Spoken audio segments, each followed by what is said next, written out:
Hi guys, welcome to movie showcase. 2025 recent ആയിട്ട് release ചെയ്ത 3BHK എന്നൊരു ഫീൽ ഗുഡ് മൂവിയാണ് നമ്മളിന്നിവിടെ കാണാൻ പോകുന്നത്. സ്വന്തമായൊരു വീട്, അതാണ് ഒട്ടുമിക്ക മിഡിൽ ക്ലാസ് ഫാമിലിയുടെയും ഏറ്റവും വലിയ ഡ്രീം. ഒരു മിഡിൽ ക്ലാസ് ഫാമിലി സ്വന്തമായിട്ടൊരു വീട് നേടിയെടുക്കുന്ന ആ ഒരു എഫേർട്ട്, അതുപോലെ അവർ ആ ഡ്രീമിലേക്ക് എത്തിച്ചേർന്നു എന്നൊക്കെയാണ് ഈ മൂവി സംസാരിക്കുന്നത്. ഇത് വാസുദേവൻ, പുള്ളിക്കാരൻ ഒരു കമ്പനിയിൽ അക്കൗണ്ടന്റ് ആയിട്ട് വർക്ക് ചെയ്യുകയാണ്.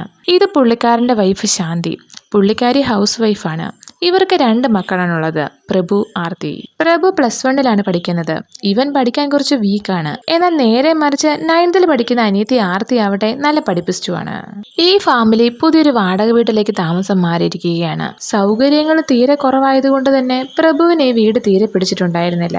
ആർത്തിയാണെങ്കിൽ വീട് മുഴുവനും ചുറ്റി നടന്ന് കാണുകയാണ്. നമ്മൾ സ്വന്തമായിട്ട് വീട് വെക്കുമ്പോൾ ആൾക്ക് ഓരോ മുറി വെച്ച് വേണമെന്ന് അവൾ അവളുടെ അച്ഛനോട് പറയുന്നു. വാസുദേവൻ അത് സമ്മതിച്ചു കൊടുക്കുകയും ചെയ്യുന്നു. ഹൗസ് ഓണർ വന്നിട്ട് കുറെ റൂൾസ് ആൻഡ് റെഗുലേഷൻസ് ഒക്കെ പറയുന്നു. ഇത് കേട്ടതും നമ്മുടെ പ്രഭുവിന് ഒന്നുകൂടെ കലിപ്പായി. ഇതിന് മുമ്പ് കണ്ട വീട് ഓക്കെ ആയിരുന്നല്ലോ, അത് മതിയായിരുന്നല്ലോ എന്ന് അവൻ അച്ഛനോട് ചോദിക്കുമ്പോൾ അതിന് 500 രൂപ വാടക കൂടുതലാണ്, നിന്റെ പഠിപ്പും കൂടി ഓർത്തിട്ടാണ് ഞാനിത് സെലക്ട് ചെയ്തത് എന്നെല്ലാം വാസുദേവൻ മറുപടിയും നൽകുന്നു. ഇത് കേട്ടതും പ്രഭു ആണെങ്കിൽ എന്റെ പഠിപ്പില്ലായിരുന്നെങ്കിൽ ഇപ്പൊ പുതിയ വീട് വെച്ചേനെ എന്ന് പറയുന്നു. ഇത് വാസുദേവന് വല്ലാണ്ട് ഫീലായി. പ്രഭുവിനും അങ്ങനെ പറയേണ്ടിയിരുന്നില്ല എന്ന് തോന്നി. വാസുദേവന്റെ ഏറ്റവും വലിയ ഡ്രീം എന്ന് പറയുന്നത് സ്വന്തമായൊരു വീട്, ആ വീടിന്റെ ഫ്രണ്ടിൽ വാസുദേവൻ ആൻഡ് ഫാമിലി എന്നൊരു ബോർഡ് എന്നതാണ്. മകൻ ഇങ്ങനെ പറഞ്ഞതുകൊണ്ടാണോ എന്തോ വാസുദേവൻ തന്റെ ഫാമിലിയോട് എന്റെ കയ്യിൽ 7.5 ലക്ഷം രൂപയുണ്ട്, നമുക്കൊരു വീട് വാങ്ങിയാലോ എന്ന് പറയുന്നു. ഇത് എല്ലാവർക്കും സന്തോഷം തരുന്ന ഒരു വാർത്തയായിരുന്നു. എല്ലാവരും ഒന്നിച്ച് ആ ബഡ്ജറ്റിന് പറ്റിയൊരു വീട് തപ്പി ഇറങ്ങുന്നു. വാസുദേവൻ തനിക്ക് പരിചയമുള്ളൊരു ബ്രോക്കറിനെ സമീപിക്കുന്നു. പുള്ളിയാകട്ടെ 7.5 ലക്ഷം രൂപയ്ക്ക് ഒന്നും നടക്കില്ല, മിനിമം 15 ലക്ഷം രൂപയെങ്കിലും ഉണ്ടെങ്കിൽ ഈ സിറ്റിയിൽ ഒരു വീട് സ്വന്തമാക്കാൻ സാധിക്കൂ എന്ന യാഥാർത്ഥ്യം അവരെ പറഞ്ഞു മനസ്സിലാക്കുന്നു. എല്ലാവരും ആകെപ്പാടെ അങ്ങ് ഡൗൺ ആകുന്നു. എങ്കിലും അവരവരുടെ ഡ്രീം ഒന്നും കൈവിടാൻ തയ്യാറായിരുന്നില്ല. കയ്യിലിപ്പോൾ പകുതി എമൗണ്ട് ഉണ്ടല്ലോ, ഒരു 4-5 ലക്ഷം രൂപയൊക്കെ ഗോൾഡ് വിറ്റ് സെറ്റാക്കാം, ബാക്കിയുള്ളത് സേവ് ചെയ്യാമെന്നൊക്കെ പറഞ്ഞ് നമ്മുടെ ഈ ആർത്തിയാണെങ്കിൽ ഒരു പേപ്പറും പേനയൊക്കെ എടുത്ത് ഒരു മാസ്റ്റർ പ്ലാൻ തന്നെ തയ്യാറാക്കുന്നു. ഒരു മാസം എത്ര രൂപ സേവ് ചെയ്യണം, എത്ര രൂപ സ്പെൻഡ് ചെയ്യണം എന്നെല്ലാം അവൾ കൃത്യമായിട്ട് കാൽക്കുലേറ്റ് ചെയ്യുന്നു. എല്ലാവരും ആ പ്ലാനിനനുസരിച്ച് മുന്നോട്ട് പോകാനും തീരുമാനിക്കുന്നു. വാസുദേവൻ തന്റെ കമ്പനിയിൽ ഓവർ ടൈം നിന്നുകൊണ്ട് എക്സ്ട്രാ മണി സേവ് ചെയ്യാൻ ആരംഭിച്ചു. അതുപോലെ ഭാര്യ ശാന്തി ആണെങ്കിൽ ഈ മുറുക്കും അങ്ങനെയുള്ള പലഹാരങ്ങളൊക്കെ ഉണ്ടാക്കി വിൽക്കാനും തുടങ്ങി.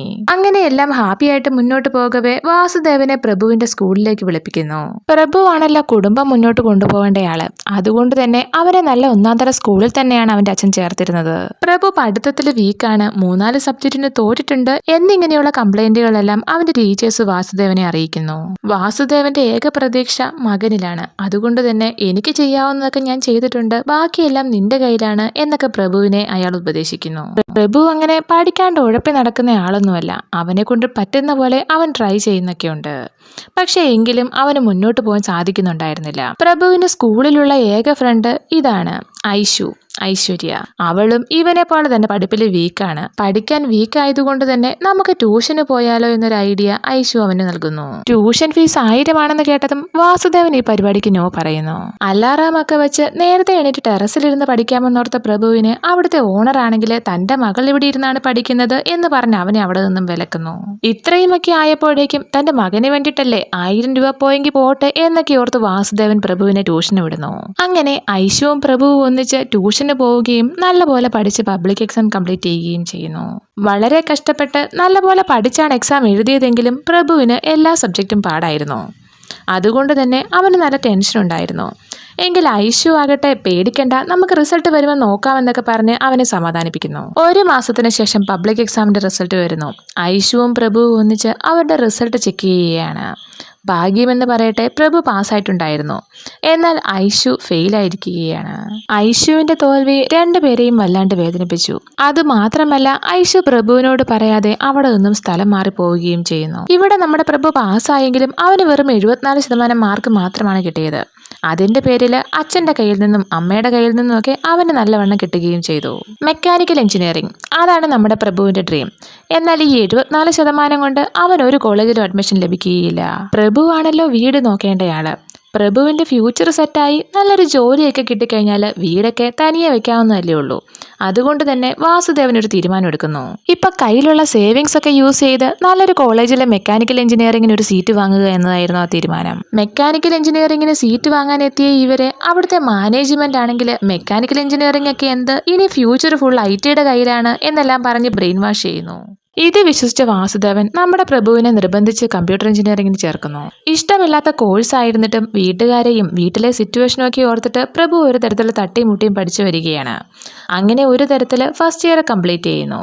എത്രയൊക്കെ കഷ്ടപ്പെട്ട് പഠിക്കാൻ നോക്കിയിട്ടും ലാസ്റ്റ് റിസൾട്ട് വന്നപ്പം ഒരു പേപ്പറിന് പോയി. അവന്റെ കൂടെയുള്ള ഫ്രണ്ടും തീരെ മോശമൊന്നുമല്ല, പുള്ളിക്കാരന് ഒരു പേപ്പറിന് സപ്ലൈ ചെയ്യും. അനിയത്തി ആർത്തിയാവട്ടെ SSLCയിൽ നല്ല മാർക്കോടെ പാസ്സായിരിക്കുകയാണ്. അതുകൊണ്ട് തന്നെ അവളെ ഒരു പ്രൈവറ്റ് സ്കൂളിൽ ചേർക്കണമെന്ന് അവളുടെ അച്ഛൻ തീരുമാനിക്കുന്നു. എന്നാൽ ആർത്തിയാവട്ടെ വീട്ടിലെ സിറ്റുവേഷൻസ് ഒക്കെ അറിയാവുന്നത് കൊണ്ടും വീട് എന്നൊരു സ്വപ്നം നിലവിലുള്ളത് കൊണ്ടും അവൾക്ക് ഗവൺമെന്റ് സ്കൂളിൽ തന്നെ പഠിച്ചാൽ മതിയെന്ന് പറയുന്നു. വാസുദേവൻ ഈ സമയം കൊണ്ട് 15 ലക്ഷം രൂപ സേവ് ചെയ്തിരുന്നു. ആ പൈസയുമായിട്ട് ഫാമിലിയും ഒന്നിച്ച് സന്തോഷത്തോടെ വീട് വാങ്ങാൻ ചെന്നെങ്കിലും നിരാശയായിരുന്നു ഫലം. കാരണം ഇപ്പോഴത്തെ റേറ്റ് അനുസരിച്ച് മിനിമം 25 ലക്ഷം രൂപയെങ്കിലും ഉണ്ടെങ്കിലേ ഒരു വീട് സ്വന്തമാക്കാൻ സാധിക്കുകയുള്ളൂ. അങ്ങനെ വീട് എന്ന ആഗ്രഹം ഒരു സ്വപ്നമായി തന്നെ അവരിൽ അവശേഷിക്കുന്നു. അവന്റെ അച്ഛൻ അവനെ ഒരുപാട് കഷ്ടപ്പെട്ടാണ് പഠിപ്പിക്കുന്നത്. വീട്ടിലെ ചെലവ്, പിള്ളേരുടെ പഠിത്തം, സേവിങ്സ്, ഇങ്ങനെയുള്ള കാര്യങ്ങളെല്ലാം ഈ മനുഷ്യൻ ഒറ്റയ്ക്കാണ് നോക്കി നടത്തുന്നത്. അച്ഛന്റെ കഷ്ടപ്പാട് അറിയാവുന്നത് കൊണ്ട് തന്നെ പ്രഭു ക്ലാസ്സിന് ശേഷം പാർട്ട് ടൈം ജോബിന് പോകുന്നു.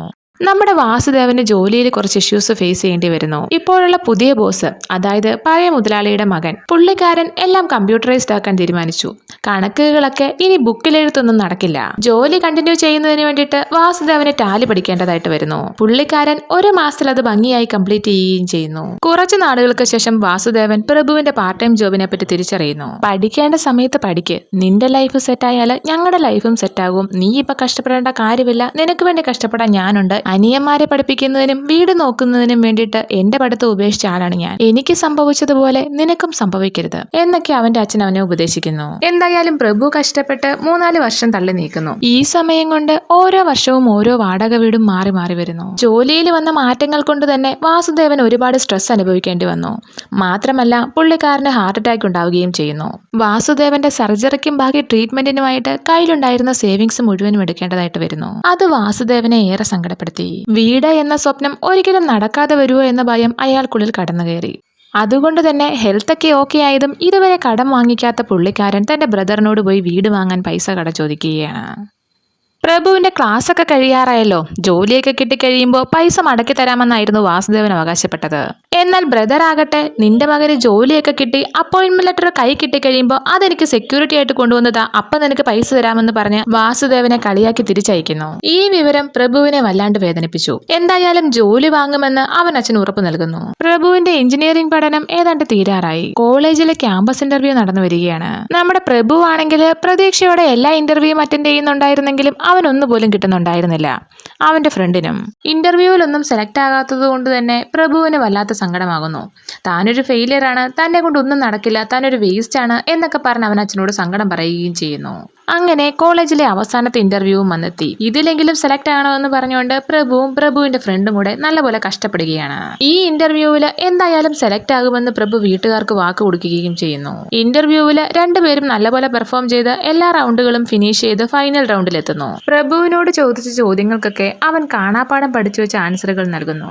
എന്നാൽ അവർക്ക് വേണ്ടത് സാധാരണക്കാർക്ക് മനസ്സിലാകുന്ന രീതിയിലുള്ള ആൻസറുകളായിരുന്നു. അതുകൊണ്ട് തന്നെ പ്രഭു ഈ ഇന്റർവ്യൂവിൽ നിന്നും റിജക്റ്റ് ആകുന്നു. ഈ ഇന്റർവ്യൂവിൽ അവരുടെ കോളേജിലെ ഏക ഒരാളാണ് പാസ്സായത്. അത് മറ്റാരും ആയിരുന്നില്ല, നമ്മുടെ പ്രഭുവിന്റെ ഫ്രണ്ട് തന്നെയായിരുന്നു. പ്രഭുവിന്റെ ഈ തോൽവി പ്രഭുവിനെയും അതുപോലെ വീട്ടുകാരെയും വല്ലാണ്ട് വേദനിപ്പിച്ചു. പ്രഭുവിന് ഈ ജോലി കിട്ടുമെന്ന പ്രതീക്ഷയിൽ വാസുദേവനും ഫാമിലിയും പുതിയൊരു വീട് കണ്ടുവച്ചിരുന്നു. എന്തായാലും ഇനി അത് നടക്കില്ല. അതുകൊണ്ട് തന്നെ അത് അവർ ക്യാൻസൽ ചെയ്യുന്നു. വെള്ളപ്പൊക്കം മൂലം അവർക്ക് പുതിയ വാടക വീട്ടിലേക്ക് താമസം മാറേണ്ടതായിട്ടും വരുന്നു. പ്രഭു ഡിഗ്രിക്ക് അത്യാവശ്യം നല്ല മാർക്കൊക്കെ വാങ്ങിയെങ്കിലും അവന് പറ്റിയ ജോലിയൊന്നും കിട്ടുന്നുണ്ടായിരുന്നില്ല. അവൻ ഇഷ്ടംപോലെ ഇന്റർവ്യൂ ഒക്കെ അറ്റൻഡ് ചെയ്യുന്നുണ്ടായിരുന്നെങ്കിലും ഒന്നിൽ പോലും സെലക്ട് ആകുന്നുണ്ടായിരുന്നില്ല. നമ്മുടെ വാസുദേവന്റെ ജോലി നഷ്ടപ്പെടുകയും ചെയ്യുന്നു. മാത്രമല്ല അച്ഛന്റെ ആവശ്യപ്രകാരം ഗവൺമെന്റ് ജോബിന് ട്രൈ ചെയ്യുന്നുണ്ടെങ്കിലും അവൻ അതിലും ഫെയിലിയർ നേരിടേണ്ടി വരികയാണ്. പ്രഭുവിന് വല്ലാത്ത സങ്കടമാകുന്നു. താനൊരു ഫെയിലിയർ ആണ്, തന്നെ കൊണ്ട് യാതൊന്നും സാധിക്കില്ല എന്നൊക്കെ പറഞ്ഞ് അവൻ അച്ഛനോട് സങ്കടം പറയുന്നു. എന്നാൽ അച്ഛൻ അവനെ സമാധാനിപ്പിക്കുന്നു. അങ്ങനെ ഇരിക്കുമ്പോഴാണ് പ്രഭുവിന്റെ മറ്റേ ഫ്രണ്ടിലെ ലാസ്റ്റ് ഇന്റർവ്യൂവിൽ സെലക്ട് ആയ അവൻ വിളിച്ചിട്ട് എന്റെ കമ്പനിയിൽ ഒരു ഇന്റർവ്യൂ ഉണ്ട്, നീ വന്ന് അറ്റൻഡ് ചെയ്യ് എന്നെല്ലാം പറഞ്ഞ് പ്രഭുവിനെ വിളിക്കുന്നു. പ്രഭു ഇന്റർവ്യൂ അറ്റൻഡ് ചെയ്യുകയും ചെയ്യുന്നു. എല്ലാ ഇന്റർവ്യൂവിലും എന്തുകൊണ്ട് ഫെയിലായി എന്നൊക്കെ ഇന്റർവ്യൂവർ പ്രഭുവിനോട് ചോദിക്കുമ്പോഴേക്കും ഫെയിലിയർ എനിക്കിപ്പോൾ ഒരു വിഷയമേ അല്ല, ഈ ഇന്റർവ്യൂവിൽ ഫെയിൽ ആയാലും അതെന്നെ ബാധിക്കുകയില്ല, കാരണം ഞാൻ എന്തായാലും മറ്റൊരു ഇന്റർവ്യൂ അറ്റൻഡ് ചെയ്യുക തന്നെ ചെയ്യും. പ്രഭുവിന്റെ ഈ ഡയലോഗൊക്കെ കേട്ടപ്പോഴേക്കും അവർ ഇംപ്രസ്ഡ് ആകുന്നു. അവനെ ആ ജോലിക്ക് സെലക്ട് ചെയ്യുകയും ചെയ്യുന്നു. താമസിയാതെ ജോലിയിലെ അവന്റെ പെർഫോമൻസ് നല്ലതായിരുന്നത് കൊണ്ട് തന്നെ അവനെ അവിടെ പെർമനന്റ് ആക്കുകയും ചെയ്യുന്നു. നമ്മുടെ ആർത്തിയും കോളേജൊക്കെ കംപ്ലീറ്റ് ചെയ്ത് നല്ലൊരു ജോലി നേടിയെടുക്കുന്നു. അങ്ങനെ ഇരിക്കെ ഒരു ദിവസം വാസുദേവന്റെയും ശാന്തിയുടെയും വെഡിങ് ആനിവേഴ്സറി പ്രമാണിച്ച് പ്രഭുവും ആർത്തിയും അവർക്കൊരു സർപ്രൈസ് നൽകുന്നു. പ്രഭുവിനും ആർത്തിക്കും ഹോം ലോൺ സാങ്ഷൻ ആയിരിക്കുന്നു. അതായിരുന്നു ആ സർപ്രൈസ്. മുഴുവൻ ഫാമിലിക്കും ഏറെ സന്തോഷം നൽകുന്ന കാര്യമായിരുന്നു അത്. എന്തായാലും അവസാനം അവർ വീട് വാങ്ങാൻ തന്നെ തീരുമാനിക്കുന്നു. അതിനുവേണ്ട പ്രിപ്പറേഷൻസ് ഒക്കെ എടുക്കുകയും ചെയ്യുന്നു. എന്നാൽ ഈ ടൈമിൽ നമ്മുടെ ആർത്തിക്ക് നല്ലൊരു കല്യാണാലോചന വരുന്നു. കല്യാണപ്രായമായ മകളുടെ ലൈഫ് സെക്യൂർ ആക്കുക എന്നതാണല്ലോ ഇവിടെ ഇപ്പോൾ വീടിനേക്കാൾ അത്യാവശ്യം. അതുകൊണ്ട് തന്നെ കയ്യിലുള്ള സേവിങ്സും ഹൗസിംഗ് ലോണും ഒക്കെ ഉപയോഗിച്ച് അവളുടെ കല്യാണം ലാവിഷായിട്ട് നടത്തുന്നു. കല്യാണത്തിന്റെ ബഡ്ജറ്റ് 25 ലക്ഷം ആയിരുന്നെങ്കിലും എല്ലാം കഴിഞ്ഞപ്പോഴേക്കും 35 ലക്ഷം രൂപ കയ്യിൽ നിന്ന് പോയിരുന്നു. എന്തായാലും വീട് എന്ന സ്വപ്നമൊക്കെ മനസ്സിൽ വെച്ച് കടമൊക്കെ അടച്ച് അവരുടെ ലൈഫ് വീണ്ടും മുന്നോട്ട് നീങ്ങുന്നു. ഏകദേശം 1 വർഷമൊക്കെ ആയപ്പോഴേക്കും നമ്മുടെ പ്രഭുവിനും ഒരു കല്യാണാലോചന വരുന്നു. പെൺവീട്ടുകാര് കുറച്ച് പൈസയൊക്കെ ഉള്ള കൂട്ടത്തിലാണ്. പക്ഷെ ഈ പെണ്ണ് കുറച്ച് വാശിക്കാരിയാണ്. അതുകൊണ്ട് തന്നെ അവളുടെ 2 എൻഗേജ്മെന്റ് ഓൾറെഡി മുടങ്ങിയിരിക്കുകയാണ്. നമ്മുടെ പ്രഭു പാവമായതുകൊണ്ട് അവനുമായിട്ട് അഡ്ജസ്റ്റ് ചെയ്തു പോകാൻ പറ്റുമെന്ന പ്രതീക്ഷയിലാണ് അവൻ ഈ പ്രപ്പോസൽ വന്നത്. എന്നാൽ ഒരു കല്യാണത്തിന് പ്രഭു ഇപ്പോൾ ഒട്ടും റെഡി ആയിരുന്നില്ല. കാരണം ഒരു സൈഡിൽ വീട് എന്ന സ്വപ്നം, മറു സൈഡിൽ ലോൺ. എന്നാൽ അച്ഛന്റെ നിർബന്ധപ്രകാരം അവൻ ആ വിവാഹത്തിന് സമ്മതിക്കുന്നു. അവരുടെ എൻഗേജ്മെന്റും ഫിക്സ് ചെയ്യുന്നു. എൻഗേജ്മെന്റിന്റെ ഡ്രസ്സ് എടുക്കുന്നതിന് വേണ്ടിയിട്ട് ടെക്സ്റ്റൈൽ ഷോപ്പിൽ എത്തിയപ്പോഴാണ് അവിടെ സെയിൽസ് ഗേളായിട്ട് നിൽക്കുന്ന നമ്മുടെ പ്രഭുവിന്റെ പഴയ ഫ്രണ്ട് ഐശുവിനെ അവന് കാണാൻ സാധിച്ചത്. ആ കാഴ്ച പ്രഭുവിനെ വല്ലാണ്ട് വേദനിപ്പിച്ചു. എല്ലാവർക്കുമുള്ള ഡ്രസ്സൊക്കെ എടുത്തുകൊണ്ട് പോയതിനു ശേഷം പ്രഭു വീണ്ടും ഐശുവിനെ കാണാൻ തിരികെ എത്തുന്നു. നിന്നെ ഞാൻ എവിടെയെല്ലാം തിരഞ്ഞു, ഒരു കോള് പോലും വിളിക്കാത്തത് എന്താണ് എന്നെല്ലാം പ്രഭു ഐശുവിനോട് ചോദിക്കുന്നു. പ്രഭുവിന്റെ മനസ്സിൽ എന്നും ഉണ്ടായിരുന്ന ഒരാളാണ് ഐശു. അതുകൊണ്ട് തന്നെ പ്രഭു അവളെ പ്രപ്പോസ് ചെയ്യുന്നു. കാര്യം വീട്ടിൽ അവതരിപ്പിച്ചപ്പോൾ അവന്റെ അച്ഛൻ ഇതിന് സമ്മതിക്കുന്നുണ്ടായിരുന്നില്ല. എങ്കിലും അവൻ ആ എൻഗേജ്മെന്റ് ബ്രേക്ക് ചെയ്ത് ആദ്യമായി അച്ഛനെ എതിർത്ത് ഐശുവിനെ അവൻ കല്യാണം കഴിക്കുന്നു.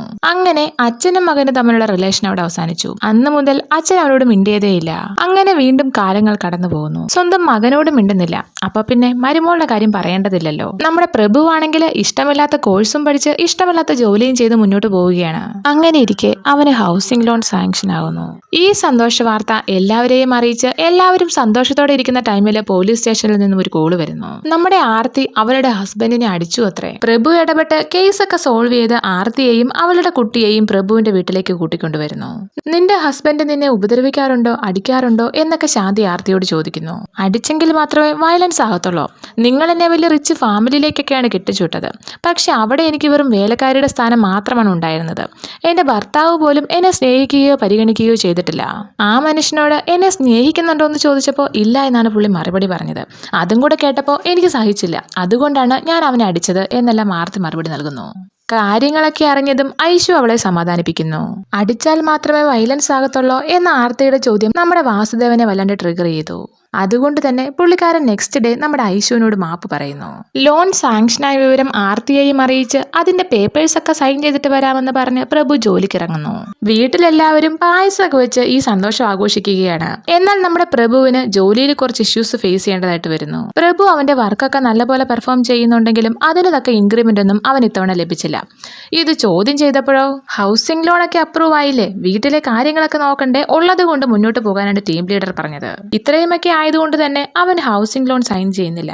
തിരിച്ച് വീട്ടിലെത്തിയ പ്രഭു എനിക്ക് ഈ ജോലിയിൽ തുടരാൻ താല്പര്യമില്ല, ഞാൻ റിസൈൻ ചെയ്തിട്ട് മെക്കാനിക്കൽ എഞ്ചിനീയറിംഗ് പഠിക്കാൻ പോവുകയാണ് എന്നൊക്കെ പറയുന്നു. ഇത് കേട്ടതും വാസുദേവനാണെങ്കിൽ നീ എന്തായി ചെയ്യാൻ പോകുന്നത്, നിന്റെ ഫ്യൂച്ചർ പോകും എന്നൊക്കെ പറഞ്ഞ് ഉപദേശിക്കുന്നു. ഈ ഫ്യൂച്ചറിന്റെ പുറകെ പോയി പ്രസന്റ് ജീവിക്കാൻ പറ്റാതാകുന്നു. അതാണ് അച്ഛന് സംഭവിച്ചത്. ഞാൻ എന്തായാലും എന്റെ ജീവിതം ഒന്നിന്ന് സ്റ്റാർട്ട് ചെയ്യാൻ തീരുമാനിക്കുകയാണ് എന്നെല്ലാം പ്രഭു മറുപടിയും നൽകുന്നു. ആർത്തിയും പ്രഭുവിനെ സപ്പോർട്ട് ചെയ്യുക തന്നെ ചെയ്യുന്നു. അതുപോലെ അവളും ഡിവോഴ്സിന് അപ്ലൈ ചെയ്യാനും ബാങ്ക് കോച്ചിങ്ങിന് പോകാനും തീരുമാനിക്കുന്നു. അങ്ങനെ രണ്ടുപേരും അവരുടെ ലൈഫ് വീണ്ടും ഒന്നേന്ന് സ്റ്റാർട്ട് ചെയ്യുന്നു. നമ്മുടെ പ്രഭു ആണെങ്കിൽ പണ്ട് പാർട്ട് ടൈം ആയിട്ട് നിന്ന് അതേ സ്ഥലത്ത് ജോലിക്ക് കയറുകയും ഒപ്പം മെക്കാനിക്കൽ എഞ്ചിനീയറിംഗും കൂടെ കൊണ്ടുപോകുന്നു. അങ്ങനെ വർഷങ്ങൾക്ക് ശേഷം പ്രഭു മെക്കാനിക്കൽ എഞ്ചിനീയറിംഗ് ഒക്കെ കംപ്ലീറ്റ് ചെയ്ത് നല്ലൊരു ടെക്നീഷ്യൻ ആവുന്നു. നമ്മുടെ ആർത്തിയും ബാങ്കിൽ നല്ലൊരു ജോലി നേടുന്നു. എല്ലാവരും സന്തോഷത്തോടെ അവരുടെ ജീവിതം മുന്നോട്ട് കൊണ്ടുപോകുന്നു. അങ്ങനെ ഒരു ദിവസം വാസുദേവന്റെയും ശാന്തിയുടെയും വെഡിങ് ആനിവേഴ്സറി പ്രമാണിച്ച് അവരുടെ മക്കൾ അവർക്കൊരു സർപ്രൈസ് നൽകുന്നു. അവരെ ഒരു പുതിയ വീട്ടിലേക്ക് കൂട്ടിക്കൊണ്ടുപോകുന്നു. പോകുന്നു. നമ്മുടെ പ്രഭു അവസാനം അവന്റെ അച്ഛൻ ആഗ്രഹിച്ചതുപോലെ ഒരു പുതിയ വീട് വാങ്ങിയിരിക്കുകയാണ്. വാസുദേവൻ ആൻഡ് ഫാമിലി എന്ന ബോർഡ് അവൻ അച്ഛന് സമ്മാനമായി നൽകുന്നു. പ്രഭു ആണെങ്കിൽ അവസാനം നമ്മൾ നമ്മുടെ ഗോൾ അച്ചീവ് ചെയ്തു എന്ന് പറയുന്നു. നമ്മുടെ ആർത്തിയുടെയും കൂടെ കഷ്ടപ്പാട് ഇതിലുണ്ട് കേട്ടോ. നമ്മുടെ ആർത്തിയാണെങ്കിൽ ഓരോരുത്തർക്കും ഓരോ മുറി വീതിച്ച് നൽകുന്നു. ആ അച്ഛൻ്റെയും അമ്മയുടെയും സന്തോഷം പ്രത്യേകിച്ച് പറഞ്ഞറിയിക്കേണ്ട കാര്യമില്ലല്ലോ. എന്തായാലും അവസാനം അവരവരുടെ ഡ്രീം നേടിയെടുക്കുക തന്നെ ചെയ്തു. ഈ സന്തോഷത്തിൽ ഈ മൂവി ഇവിടെ അവസാനിക്കുന്നു. Thanks for watching.